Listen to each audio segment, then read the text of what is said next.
Presiden Amerika Serikat Joe Biden menegaskan bahwa ia tidak akan mundur dari kampanye pemilu Amerika Serikat November mendatang.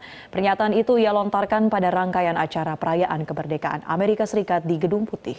Dan untuk laporan selengkapnya pemirsa, serta berita-berita lainnya dari Amerika Serikat, kami langsung bergabung dengan jurnalis VOA, ada Valdia Baraputri langsung dari Washington DC di sana.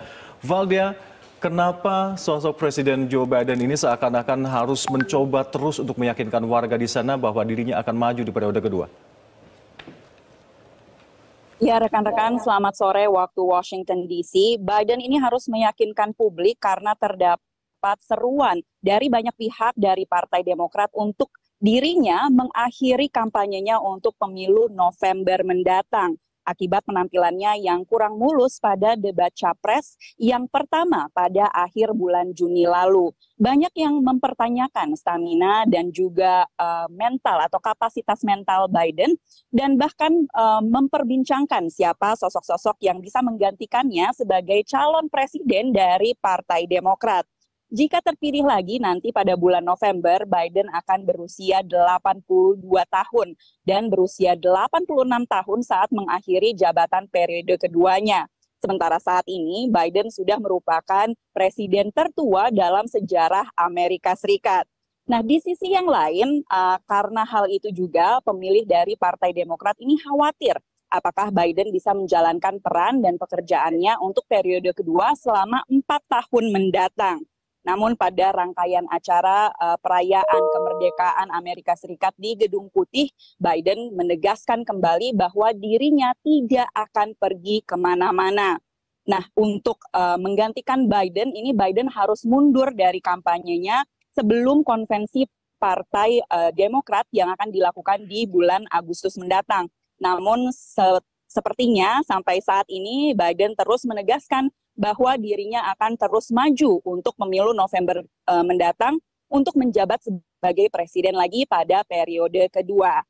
Sementara di sisi yang berseberangan, di sisi penantangnya Donald Trump, yang menjadi perbincangan utama ini adalah siapakah yang akan menjadi calon wakil presiden dari Donald Trump, karena saat ini belum ada calon kuat maupun calon yang ditetapkan dari Partai Republik, padahal konvensi Partai Republik ini akan diadakan pada 15 Juli mendatang.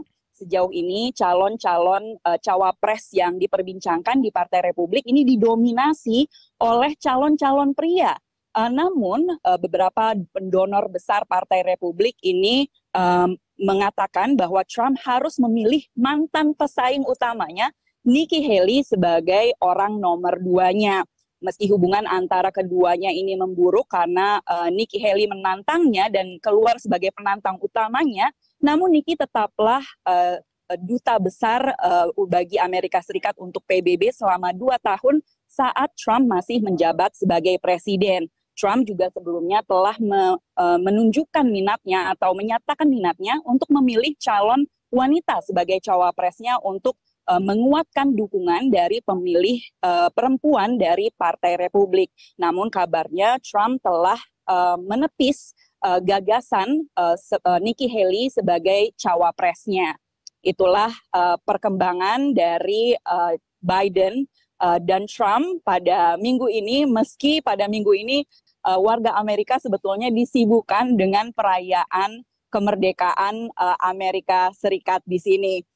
Di Washington DC yang menjadi acara utama perayaan kemerdekaan Amerika Serikat ini adalah pertunjukan kembang api yang diadakan di sini di kawasan Monumen Nasional. Pertunjukan kembang api ini sangat besar sehingga bisa dilihat dari berbagai titik di kota Washington DC, baik dari balkon-balkon maupun atap-atap rumah warga di Washington DC. Namun, meski perayaan kemerdekaan di Amerika Serikat ini identik dengan pertunjukan kembang api besar-besaran, namun ada satu kota di negara bagian Oregon yang memilih melarang kembang api pada hari perayaan kemerdekaan dan memilih untuk melindungi populasi burung pavin. Seperti apa burung pavin itu dan mengapa harus dilindungi? Berikut laporannya.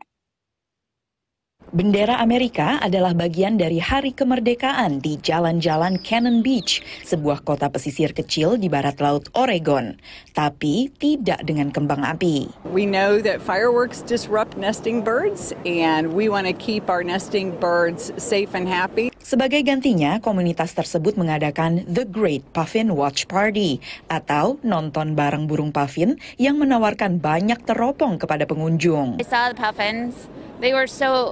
They're magical.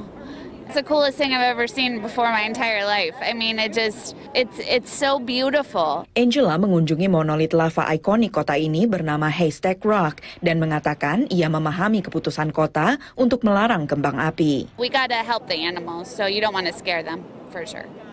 Burung puffin disebut badut laut. Ya, rekan-rekan, menurut Departemen Perikanan dan Marga Satwa AS, populasi burung puffin di kawasan tersebut telah menurun drastis selama sejak 1980-an, sehingga tentu saja kota tersebut lebih memilih melestarikan populasi burung puffin tersebut ketimbang merayakan Hari Kemerdekaan dengan menggunakan kembang api. Satu fakta yang menarik mengenai burung puffin ini, burung puffin hanya memiliki satu pasangan sepanjang hidupnya seperti burung penguin. Menarik ya rekan-rekan. Dari Washington DC kembali ke studio. Baik, terima kasih atas sejumlah ulasan yang Anda berikan langsung dari Washington DC. Jurnalis VOA Valdia Baraputri, selamat kembali bertugas.